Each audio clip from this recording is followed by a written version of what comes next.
మీ business ఏదైనా మీ ఊర్లో promotion చేయాలంటే అది సుమన్ టీవీతోనే సాధ్యం. ఇప్పుడే సంప్రదించండి.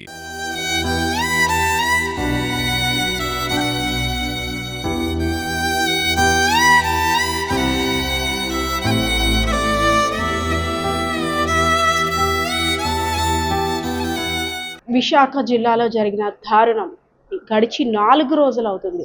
అయినప్పటికి కూడా ప్రతి ఒక్కరు కూడా టెన్షన్ వాతావరణమే. సో ప్రస్తుతం మనం అనూష ఎక్కడైతే నివసించిందో ఆ ఫ్లాట్‌లో ఉన్నాం. అనూష 3 డేస్ బ్యాక్ ఏదైతే 4 డేస్ బ్యాక్ జరిగిందో హత్య తర్వాత ఒక్కసారిగా ఇక్కడ నిర్మానుష్యంతో అంతా కూడా మనం గమనించాం. ఫ్యామిలీ మెంబర్స్ అంతా కూడా అనూష ఉంటున్న అప్పుడు గతంలో అనూష ఉన్న ఫ్లాట్‌కి అయితే వచ్చారు. వచ్చి తన జ్ఞాపకాలన్నీ కూడా చూస్తూ ఒక్కొక్కరు కన్నీరు మున్నీరుగా విలపిస్తున్న పరిస్థితి.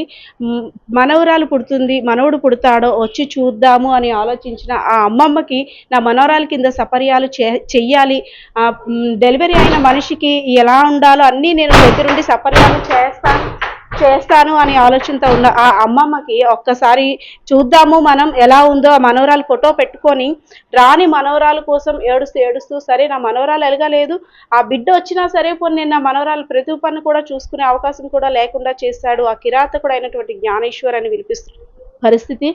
అమ్మ ఈ కష్టం నిజంగా అంటే బిడ్డ కడుపులో ఉన్న బిడ్డను కూడా కోల్పోయిన పరిస్థితి. మీ మనవరాల్ని చిన్నప్పుడు మీ చేతుల్లో పెంచారు. మీ మనవరాలు మీ అమ్మాయి కడుపులో ఉన్నప్పటి నుండి కూడా మీరే కదా పెంచారు, అవునా? కడుపులో ఉన్నప్పటి నుండి మీ మనవరాల కోసం చూసింది అంతా. సో చనిపోయిన బిడ్డ కూడా చూశారు మీరు. తర్వాత పరిస్థితి ఎలా ఉందమ్మా? వాళ్ళ అత్తవారి ఇంటికి వెళ్ళిన తర్వాత వాళ్ళు ఏమైనా మాట్లాడారా ఏంటి? అంటే ఆ రోజు వెళ్ళామండి, శవాన్ని తీసుకెళ్ళారు కదండి. ఆ రోజు క్షణాల కాడికి వెళ్ళామండి. బాగానే ఉందండి. అమ్మా మీతో అనూష ప్రెగ్నెంట్ లేడీ అనేసరికి ఎవరైనా మాకు కొంచెం చెప్పండి, ఇలా కదలికలు వస్తున్నాయి, ఇది తినాలని ఉంది, అది తినాలని ఉంది, అమ్మమ్మ ఒకసారి రా నిన్ను చూడాలని ఉంది, మాట్లాడేదా? మాట్లాడేదండి. అన్నీ తినాలి అమ్మమ్మ, ఇలా తినాలి, అది వాంతులు అయిపోయాయండి. అమ్మమ్మ ఇది తిన్నానే వాంతి అయిపోయింది, శుభ్రంగా వాంతి అయిపోయింది అండి. ఇడ్లీ తిన్నాను వాంతి అయిపోయింది అన్నది, అన్నం తిన్నాను వాంతి అయిపోయిందే అన్నది. అంటే వాంతి అయిపోయినా పర్లేదమ్మా, మళ్ళీ తిను, మళ్ళీ తాగకుండా ఉండకూడదు, మళ్ళీ వాంతి అలాగ అయిపోతాయి. కొంతమందికి నెల విడాక కూడా 9 నెలలు వచ్చినా సరే నెల విడాక తాగితేనే వాంతులు అయిపోతూ ఉంటాయి. అయినా మళ్ళీ తాగాలమ్మా, నీ గురించి కానీ కడుపు పిల్ల కోసం తాగాల అని చెప్పి. అనూష పెళ్ళి అయిన తర్వాత ఇక్కడికి వచ్చేవారమ్మా మీరు? అనూష పెళ్ళి అయ్యాక వచ్చానండి. అప్పుడు బాగానే ఉండేవారా భార్యాభర్తలు ఇద్దరు? ఆ జ్ఞానేశ్వర్ మీ మీద చిరాకు పడ్డం లేదంటే అవేమైనా చేసేవారా? చిరాకు పడిపోయి కాదు కానండి, నేను ఆడి మాయ మరి కడుపులో మాయ ఏమున్నదన్నది నాకు తెలియలేదండి. ఆడి కడుపులో మాయ ఉండేసేసాడండి బాబు, చేసాడు కానీ పైకి దొరకలేదండి బాబు. బాగానే చూసుకునేవాడు, అనూషను బాగా చూసుకునేవాడు కానండి, కడుపులో మాయ పెట్టుకునే చూసేయండి ఆడు. మీరు ఎప్పుడు అడగలేదా మరి మీ అమ్మ నాన్న వాళ్ళు ఎవరు రావట్లేదు, మీ చుట్టాలు రావట్లేదు, ఏంటి పరిస్థితి, వాళ్ళు ఏం చేస్తున్నారు అడిగానండి. అనూష అయితే మీ అత్తగారు మాంగారు అంటే ఆవిడ అందండి, పెళ్ళి అవ్వాక అయ్యప్ప మీ చుట్టాలని ఆ చుట్టాలని వాళ్ళ చుట్టాలని పెట్టుకుని మళ్ళీ ఏ చేసుకుంటారంట కదండి, కుర్చీలో కూర్చోబెట్టుకుని అలా చేసుకుందామని అన్నారు. సరే అయితే ఫోన్లో అయితే మరి ఇంత అంటే కొన్ని గంటల్లో డెలివరీ కూడా అయిపోతుంది, కడుపుతోటి ఉంది. సో ఈ కడుపుతోటి ఉన్నప్పుడైనా శ్రీమంతం చేయడానికో దేనికో మీ అత్తవారు వస్తారు కదా, దానికి కూడా ఎందుకు రాలేదని మీరు అడగలేదా? అడిగానండి. అడిగితే ఇంకా ఆడేం చెప్తలేదు కదా. ఇంకా ఇగో ఫ్రెండ్స్ అందరూ కూడా నన్ను మంచితనంగా నేను పోయేదాన్ని అలాగే అనుకున్నాను. అలాగే అందరూ కూడా ఫ్రెండ్స్ అంతా కూడా నువ్వు ఇలా వెళ్ళేవి, అలా 3 మంది వచ్చి ఇది తెచ్చి కుర్చీలో కూర్చోబెట్టి ఇచ్చేవారే అని చెప్పిదండి. పోలేమ్మా ఈ మంచి చెడు తల్లిదండ్రులు లేకపోయినా నేను లేకపోయినా నీ దగ్గర నేను లేకపోయినా ఫ్రెండ్స్ అన్న బాగానే వస్తున్నారమ్మా అని పూటకి 4-5 చుట్టూ ఫోన్ చేసేదండి. వీళ్ళ అనూష వాళ్ళ అత్తవారి ఇంటికి వెళ్ళారు కదమ్మా మీరు, వెళ్ళలేదా? వెళ్ళలేదండి. అక్కడ వాళ్ళు అంటే వాళ్ళ పరిస్థితి ఎలా ఉంది? మన అమ్మాయి మీద వెళ్ళలేదండి, నేను ఇక్కడే ఉండిపోయాను, శ్మశానాల దగ్గర ఉండిపోయాను. నేను వాళ్ళ ఇంటికి గట్రా వెళ్ళలేదండి. ఏదో ఏడ్చేయారండి, ఆ దొంగ ఏడిపోయి ఏడ్చేయారండి. కానండి వాళ్ళది ఉందండి, వాళ్ళకి లేకుండా లేదండి. అయ్యో మా మనవరాలు చనిపోయిందని మనవరాల మీద కూడా ఏమీ ప్రేమ అంటే జాలి గాని ప్రేమ గాని ఏమి వాళ్ళు బాధపడలేదా అక్కడ? బాధపడుతుందండి, మామూలుగా ఏడ్చారంటాం కదా, మామూలుగానే కానండి. కడుపులో ఆడికి ఉద్దేశం లేకుండా వాళ్ళ పని వాళ్ళు చేయగలపకుండా ఏది అవ్వలేదండి. కానీ పైకి దొరకలేదండి, పైకి దొరకనే లేదండి. వాళ్ళు మరి ఎప్పుడైనా అనుష అమ్మమ్మ ఇలా కట్నం ఇద్దాము ఇస్తే మంచిది కదా, కట్నం అడిగే ఆలోచనలో ఉన్నారని అడిగాడా? ఇప్పుడు అడిగిందా అనుష ఎప్పుడైనా? అడిగినాకి నాతో ఏమి చెప్పదండి, ఎందుకంటే నేను ఏదో అంటాను మళ్ళీ ఏదో తిరగబడుతుంది, ఏదో కైపడుతుందో తోటి అన్నతో ఏమి చెప్పేవారు కదండి. నేను ఒకవేళ చెప్పింది చూడండి, అలాగే ఎంత చేసేవారు, అలాగే ఎంత చేసేవారు, అలాగే ఎంత చేసుకున్నావు అని అంటది. ఇది ఆవిడకి పెద్ద మాటలు గట్రా ఇష్టం ఉండేవి కదండి, గొడవలు గట్రా ఇష్టం ఉండేవి కదండి. అని ఇంకా ఆడితోనే జీవించాలని అనుకుందండి, ఆడితోనే జీవించాలని అనుకుని ఇలా చేసింది కదండి. నాతో ఇంత మాట ఎప్పుడు ఇలా ఉంటున్నాడే ఇలా చేస్తున్నాడే అని అనలేదండి. అనకపోయినా సరే కానండి, ఆడికి అయితే మాత్రం వచ్చినప్పుడు పలకరించడం అలా వచ్చేవాడు అంతేండి, తెచ్చేవాడు అంతే. అంతేగానండి ఆడ అలా కడుపులో మాయ ఎట్టుకునే ఆడ చేసేయడం కానండి బాబు. అయితే అనవసరం అయితే ఎప్పుడు నాతోటి ఇలా అనేది కదా. ఎలా చూడొచ్చమ్మా ఇది? అంటే కేవలం మీ మనవరాల మీద పెట్టుకున్నాడా పగ, లేదంటే కడుపులో ఉన్న బిడ్డ మీద, లేదా ఆడపిల్ల పుడుతుంది ఎందుకు అనేసి వారసుడు కావాలన్నా? నా కొడుకే పుడుతున్నాడు అనేది. అమ్మమ్మ ఇలా పోయి ఇక్కడ పని చేసుకుంటా, అమ్మ ఇక్కడ ఉన్నాడు, అమ్మ ఇక్కడ ఉన్నాడు, అమ్మ ఇక్కడ ఉన్నాడు అని చెప్పుకుంటానే వచ్చేదండి నాకు. అమ్మ ఇక్కడ ఉన్నాడు అని చెప్పుకుంటూ వచ్చేది. అలా ఉంటే నీకు ఎలా వచ్చేది, అలా ఉంటుంది. పోండి అమ్మ, మగ పిల్ల అయినా పర్లేదు, ఆడపిల్ల అయినా పర్లేదు, ఆడపిల్ల నయ్యమే బాబు, ఆడపిల్ల నీకు ఉద్యోగాలు చేసేస్తుంది ఇప్పుడు, ఎవరైనా ఒకటే అని ఎటకారంగా అలాగ అన్నిట్లేండి, ఎటకారంగా అన్ని నాతో నన్ను ఆడించేది. నేను ఆదివారం నాడు ముందు వచ్చి వెళ్ళిపోయానండి. ముందు వచ్చి నాకు అక్కడ 2 పిల్లలు ఉన్నారు, చిన్న కూతురు పిల్లలు ఉన్నారండి. వాళ్ళని చూసుకున్నాక వెళ్ళాలని మళ్ళీ ఆ కుటుంబం వాళ్ళని చూసుకున్నాక వెళ్ళాలైతే వెళ్ళిపోయినండి. మళ్ళీ అలాగ వస్తా వెళ్తా ఉండేదాన్ని. అమ్మమ్మ ఉండిపోవచ్చు కదే అందండి. అమ్మ ఉండిపోవచ్చు కదంటే ఎక్కడ ఉండిపోతానే, మరి వాళ్ళు ఉన్నారు కదా, మరి వాళ్ళని అక్కడ చూడాలా, ఇక్కడ మరి నేను చూడాలని వెళ్ళేదాన్ని. కానీ మళ్ళీ ఇలాగే పురుడు ఎక్కడ పోసుకుందామని ప్లాన్ చేసుకుంది, ఇక్కడేనా లేదంటే మీ దగ్గరికి వచ్చేద్దామనా? పురుడు అయిన తర్వాత మీ దగ్గరికి వచ్చేద్దాం? పురుడు అయ్యాకనే రానందండి, పురుడు అయ్యాక కూడా రానండి. పురుడు పోసుకొని కింద కూడా నేను పోలేవే అక్కడికి వచ్చేయి, నా ఇల్లు బాగోదంట. బాగోదంటే నా ఇల్లు బాగోకపోతే ఇల్లు తీసుకో, అది నువ్వు కట్టుకో, ఇల్లు తీసుకుని అద్దె కట్టుకో, అద్దె కట్టుకుని పురుడు వేసుకుని నేను వండి పెట్టి చేసి నేను చేస్తాను అంటే రాను గని వదిలేసి ఎలా వస్తాను అన్నదండి. ఎన్ని ఇల్లు మారారమ్మా పెళ్ళి అయిన తర్వాత? సామాన్లు కూడా పెద్దగా ఏమీ లేవు, సోఫాలు కానీ ఏమీ లేవు. అంటే బిడ్డ పుడుతుందంటే ఈ మధ్యలో చాలా సామాన్లు అమర్చుకుంటారు. ఎన్ని ఇల్లు మారారు పెళ్ళి అయిన తర్వాత వీళ్ళు? పెళ్ళాక అక్కడ ఏటమ్మది అదేదో ఏం పేట అక్కడ ఒక పేటలో ఉండిపోరండి, అక్కడేనండి ఇక్కడ మారారు అంతే అండి. ఇక్కడైతే ఇదిటే ఇంత దూరం వచ్చేసేవేటే అన్నాను. ఇంత దూరం వచ్చాయంటే అమ్మమ్మ ప్రశాంతంగా ఉంది, ఇక్కడ పర్లేదు ఫోన్లే, అద్దె 8,000 అద్దె, ఏదో కరెంట్ తోటి 10,000 అవుతుంది, అంతేగాని ఇక్కడికి వచ్చేసాను, ఫోన్లే ప్రశాంతంగా ఉన్నదని అన్నదంతే అండి. ఒక ధైర్యం కదా. ఎక్కువ ఈ ఫ్లాట్స్ లో ఉన్న వాళ్ళంతా కూడా పోలీస్ డిపార్ట్మెంట్ కి సంబంధించే వాళ్ళే ఉండేవారు, సో అది కూడా కొంచెం సెక్యూర్ అని ఆలోచించుకుందంటారా మీ మనవరాలు? అలాగే అనిపోయిందండి. తలుపు కూడా వేసుకునేది కాదండి బాబు, తలుపు కూడా వేసుకునేది కాదు. ఆ భోజనం తినేసి అంతా అలాగా తినేసేయండి, వెళ్ళి ఆ ఫోన్ ఆడుకోవడమేండి, ఆ ఇల్లుతో ఆ ఫోన్ ఆడుకోవడమేండి. ఆడు వచ్చేవాడు ఏదో తినేసి, తిండి అయితే మాత్రం ఆ పుల్ల తినిపోడండి. ఆడు తిండి అయితే పులే తింటమే, ఇంకా పని తింటమే, దొంగ తిండి తిన్నట్టు తింటాము తినిపోడండి. నా మాట అన్నానండి, ఏటే బాబా తిండేటే బాబా అని అంటే బాగా తింటాడే పిచ్చిలాగా తిండి తినేస్తాడో అదేటన్నా తినేస్తాడో ఏటో మరి. శుద్ధి శుభ్రం కూడా ఉన్నదే అని అందండి ఆ మాట. శుద్ధి శుభ్రం కూడా ఉన్నదే, తినేస్తాడు పిచ్చి తిండిలాగా, పిచ్చి తిండిలాగా తింటాడండి, పిచ్చి తిండి తింటాడని తినిపోడండి. వాళ్ళు తింటమే కావాలండి, తింటమే కావాలనుకున్నాం కానీ ఈ ఎదవా మా ఎదవా వీడు దొంగ ఎదవా నేను అనుకోలేదండి. దొంగ ఎదవని ఎలాగనుకుంటానండి నేను? అందరూ కూడా అంటే బాగా చూసుకుంటాడు ఆవిడ్ని, అందరూ అలాగే చెప్తున్నారు. అది నీకు పూర్తిగా నమ్మిందండి, కానీ ఇంత పిసరు కూడా ఆడిని పట్టుకోలేకపోయింది. ఇంత పిసరు పట్టుకుంటే అమ్మమ్మ ఇలాగే అంటే నేను చూసుకుందండి.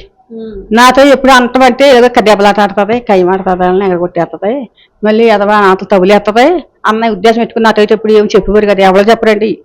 ఈ పిల్లేటి ఆ పిల్లేటి ఇంత కిరాతకుడికి ఏం చెయ్యాలి, ఎలాంటి శిక్ష పడితే ఇంకొకరికి బుద్ధి వస్తుంది? బాబు చెయ్యి, అమ్మ బాబు చెయ్యి, అమ్మ దగ్గరికి వెళ్ళిపోడండి, అమ్మ బాబు దగ్గరికి వెళ్ళిపోడండి, వచ్చేవాడు ఎక్కడికి వెళ్ళాడంటే వాళ్ళ అమ్మ దగ్గరికి వెళ్ళాడు అనేది అంతే. కానీ దానికి మాయలు ఎడకండానే మాట్లాడేదండి, ఇలా ఎందుకు వెళ్ళాలా, మీ అమ్మ దగ్గరికి ఎందుకు వెళ్ళాలా, మేము వెళ్ళలేదు కదా, మేము చేయలేదు కదా, మమ్మల్ని తీసుకెళ్ళి నేను తీసుకొస్తే చనిపెడతారు అది అనివాడు అంటండి, అనివాడు. కానీ ఆ అనూష వాళ్ళ అత్త మామ ఏం చేస్తున్నారు అక్కడ? వ్యవసాయమా లేదా ఉద్యోగమా, ఏం చేస్తారా?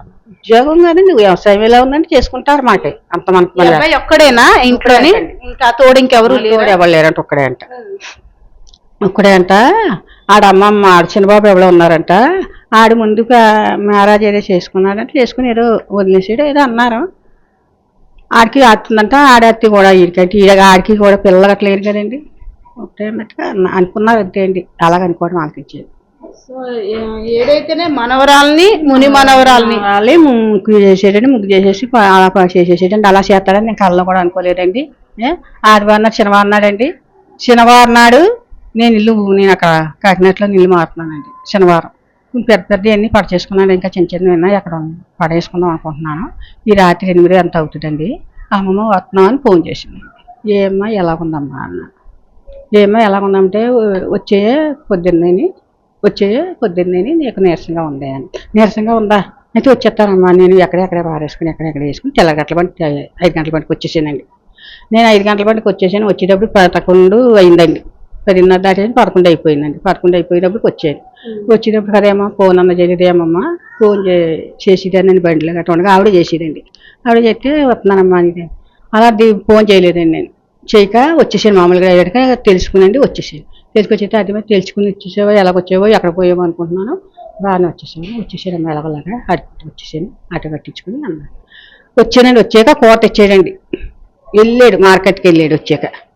వచ్చాక మార్కెట్కి వెళ్ళాడండి. మార్కెట్కి వెళ్ళి మాంసం తెచ్చాడు, మేక మాంసం తెచ్చాడండి. అంత కైమా కొట్టించుకొచ్చాక నేను కూడా చెప్పానండి, నువ్వు ఏ పని చేయకమ్మా, నేను వచ్చాక చేస్తాను, ఏ పని చేసుకోకు, నువ్వు చేసుకోలేవు కదా, వాంతులు అయిపోతున్నాయి కదా, నేను వచ్చాక చేస్తాను, సింకులో ఈ గుడగట్ట తోముకో, నేను వచ్చాక తోముకుంటాను అనేసి వచ్చాను. 1/2 కేజీ మాంసం పట్టుకొచ్చాడండి. కాయగూరలు తెచ్చాడండి.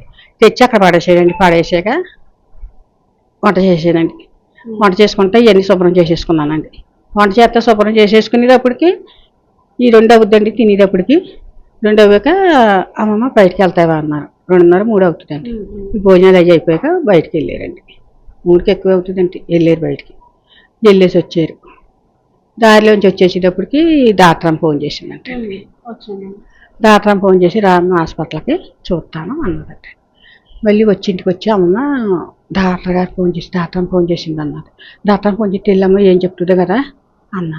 అంటే అప్పటికే ఈ పొట్టు నొప్పి వస్తుందమ్మా, చిన్న నొప్పులు అవుతున్నాయి అమ్మమ్మ అన్నది. పుల్లమ్మ చిన్న నొప్పులు వస్తేని పుల్లి హాస్పిటల్కి వెళ్ళి డాక్టర్ అమ్మ ఏం చెప్తుంది అంటే వెళ్ళిందంటండి. వెళ్ళాక చూసిందంటండి డాక్టర్ అమ్మ. బాగానే చూసిందంటండి. అమ్మమ్మ బాగానే చూసిందే, 7 అయిపోయిందండి. అప్పటికి నేను ఫోన్ చేసాను. అదేటమ్మా 7 అయిపోయింది కదా, పొద్దుయింది ఆదివారం ఒకటి, గర్భిణీతో అలా పొద్దు ఉండకూడదు, బేగ వచ్చేయమంటే వచ్చేస్తున్నాను అమ్మమ్మ. వచ్చేసిందండి.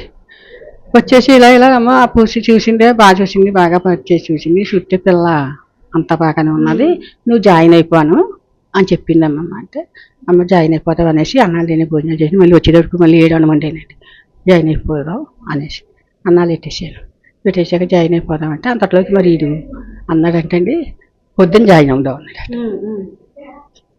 పొద్దున్నింటికే జాయిన్ అయిపోదాం అంటే మళ్ళీ జాయిన్ అలాగ అంటున్నాడు కదా అన్నదండి. అలాగ అంటున్నాడా మళ్ళీని. అలాగే సరే అయితే నేను పొద్దున్నే ఎన్ని పనులు చేసేసుకుంటానులే, బేగా లేచేస్తానులే, నేను బేగా లేచేస్తాను, నేను 5 గంటలకు అలా లేచేసి గబగబా పని చేసేసుకుంటాను, నీకు ఇడ్లీ అది వండేస్తాను. వత్త ఏం చేసిందంటే పిండి తెచ్చుకుంటా. వత్త ఇడ్లీ పిండి తెచ్చింది. ఇడ్లీ పిండి తెచ్చుకుంటే ఆడెట్టినామో నువ్వు బొంబాయి చట్నీ చేసేవి బేగా అయిపోతుంది, బొంబాయి చట్నీ చేసేయండి. సరే అమ్మా అనేసి. అంటే రేపు పొద్దున్న డెలివరీ అవుతుంది అన్న పాపం తన పని తనే చేసుకునేది. ఎంత తేలిగ్గా తిరిగేసిందండి బాబు, బాగానే ఉండేది. అబ్బాయికి కూడా కనీసం ఈ టైంలోనే ఎవరినో ఒకరు ఉంచాలి, ఏ రాత్రికి నొప్పులు వస్తుందో డాక్టర్ అనేసి అని ఆలోచన అబ్బాయి కనీసం మీతోట గానీ ఎవరితో గానీ అనలేదు. కానీ పగి ఎదుగుంటే అతను అవసరమైతే కారు, నాకున్నది కారు తాళం అది ఇక్కడే ఉంటదండి, అది చెప్పాడండి. ఇలా చెప్పాడా అన్నయ్య గారు ఇలాగ అన్నారు అని నాకు చెప్పిందండి. ఇది ఆడు ఏం చేసాడండి, అందులో అక్కడ వచ్చి కూర్చున్నాడండి, కుర్చీ ఉంది అక్కడ. ఇదేదో ఫోను మరి అదేటైతే ఉంటుంది పెద్దది, క్యాప్ పట్టుకెళ్ళాడండి. అవి 2 చూడలేదు నేను. అక్కడ కూర్చొని చూసుకున్నాను. ఎప్పుడు చూసుకోలేదండి, ఇప్పుడు వచ్చి నేను చూడలేదండి. అది పొద్దున్నే లేగుతూ నేను చూడలేదండి. వాళ్ళు అక్కడికి వచ్చి కూర్చున్నారు, కానీ ఎందుకు కూర్చున్నాడు అనుకున్నాను, కానీ ఈ రకంగా కూర్చున్నాడని నేను అనుకోలేదండి అండి. అయితే అని 3 కేకలేసిన లేకపోతే ఇదే బాబు అని లేవుతులేదేటి, మాట్లాడుతుంది అంటానండి. మాట్లాడుతుంది ఇలా వచ్చాను, ఇక్కడికి వచ్చే మాట్లాడుతుంది అని మాట్లాడుతుంది బాబాయ్ అన్నానండి. అంటే మాట్లాడతలేదా అని వచ్చాడండి.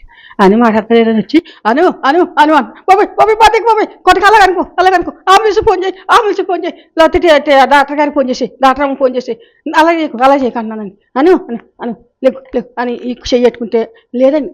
అను అను అన్నాను అని అంటే పని లేలా లెక్క చెప్తాను బాబు లెక్కదికి బాబాయ్ కొడుపు లెక్కదికి బాబాయ్ అని ఎత్తున్నాను అని ఎత్తుంటే లేదమ్మా లేదు ఫ్రెండ్స్ ఉన్నా ఫ్రెండ్స్కి ఫోన్ చేసి బాబాయ్ ఫ్రెండ్స్కి ఫోన్ చేసి బాబాయ్ అంటే ఫ్రెండ్స్కి ఎట్లా అయిపోయిందమ్మా అంటున్నాడు బాబాయ్ అయిపోయింది బాబాయ్ అయిపోయిందా బాబాయ్ అయిపోలేదు బాబాయ్ వదిలేసాడు కింద పడిపోయినా ఇలా పడిపోయాను అనకాకే కింద ఎదుర్కొంటున్నాం వాళ్ళు అంటే వచ్చారండి వాళ్ళు ఏంటి మాకు తెల్లనేదేంటి అని వచ్చారండి వచ్చేప్పుడు కావాలంటే మళ్ళీ వాళ్ళకి ఇద్దరు వచ్చాక ఈ కాళ్ళు చేతులు ఇలా పట్టుకునండి అందులో లిఫ్ట్లో పెట్టి బాబాయ్ లిఫ్ట్లో ఎలా పెట్టాకండి బాబాయ్ ఇలా బాగా పట్టుకుని బాబాయ్ ఇలా ముడిచిపెట్టేస్తున్నాండి అప్పటికే లేక తెస్తున్నాడు కదండి ప్రాణం పోయిందా ఉందా కొంచెం ఏమైనా అప్పటికే అండి వీడు ఎలా చేసాడంటే అండి మళ్ళీ మామూలుగానే పడుకోబెట్టాడండి ఇప్పుడు చచ్చిపోయినట్టు గట్రా పడుకోబెట్టలేదండి ఆడు చచ్చిపోయినట్టు గట్రా పడుకోబెడితే చచ్చిపోయింది ఇలా ఉండేది బాబాయ్ నేనే దగ్గరికి వెళ్ళి చూసుకున్నాను నొప్పులకి ఏమాత్రం అలాగా కళ్ళు తిరిగి పడిపోయిందేమో అని ఆలోచనలో మీరున్నారు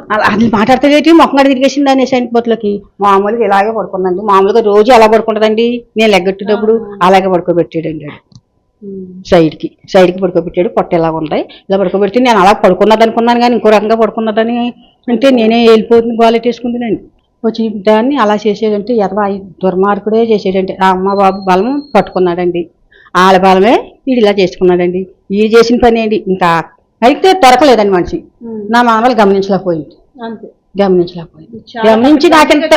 నాకెంత మెసేజ్ చెప్తే నేను కాపాడుకుంటున్నాండి నా మామూలు ఎంత పని చెప్తే నేను గమనించుకుని నేను పట్టుకుని కానీ అంత మంచిదాన్ని అంత జీవితంలో మంచిదాన్ని ఇప్పుడు నేను ఎక్కడ చూడలేదండి నేను ఎక్కడా చూడలేదండి బాబోయ్ ఎందుకంటే అనుష పుట్టినప్పటి నుండి కూడా ఈమె చేతుల మీద పెరిగింది అనుష బిడ్డను కూడా ఈమె పెంచాలనే తహతాలు ఆడింది సో మరి కొన్ని గంటల్లో పాప కూడా వస్తుంది పాప బాబా వస్తారు ముని మనవడు నవ్వుల్ని చిందిస్తాడు నేను ఆడుకుంటాను ఇంకా సపర్యాలు చేస్తానని ఆలోచనలో ఉన్నప్పుడు ఇంత కిరాతకంగా వ్యవహరించడం పట్ల తను కూడా కోలుకోలేకపోతుంది ఎందుకంటే ఇంకా జరిగిందా జరగలేదు ఇది ఒక అయోమయ పరిస్థితిలో ఉంది ఆ రోజు జరిగిందంతా కూడా ఇంకా నా కళ్ళ ముందే ఆడుతుంది ఆ రోజు కూర తేవడం గాని తను బయట ఆడుకోవడం గాని ఫోన్ లో చూసుకోవడం అంతా నా కళ్ళ ముందే జరుగుతుంది ఒక మాయం అయిపోయినట్టు ఇన్సిడెంట్ అంతా ఆ రోజు జరిగింది ఇప్పుడు కూడా నేను తేరుకోలేని పరిస్థితిలో ఉంటున్నాను చూస్తున్నారు కదా అమ్మమ్మ అసలు ఏంటంటే తను ఉందేమో అనే భ్రమలో మాత్రమే ఉంది అసలు అంతా అలా కళ్ళకు కట్టినట్టు ఇమాజినేషన్ కూడా